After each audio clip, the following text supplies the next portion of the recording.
প্রিয় নবীজি বলেন যে আমি ওই ব্যক্তিকে জান্নাতের আঙ্গিনায় একটা ঘরের সুসংবাদ দেই যে তর্ক করার সময় নিজের সঠিক, সে হকের উপর আছে এটা জেনেও সে তর্ক করে না। তর্ককে, আর্গুমেন্টকে, ডিবেটকে স্যাক্রিফাইস করে যে না আমি ঝগড়ায় যাব না, যদিও সেই সঠিক।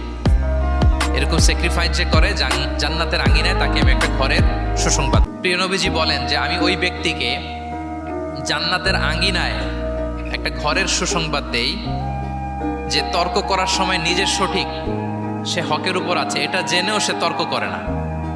তর্ককে, আর্গুমেন্টকে, ডিবেটকে স্যাক্রিফাইস করে যে না আমি ঝগড়ায় যাব না, যদিও সেই সঠিক।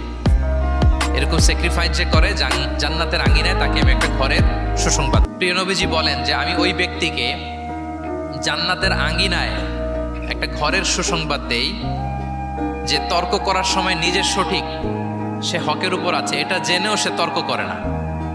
তর্ককে, আর্গুমেন্টকে, ডিবেটকে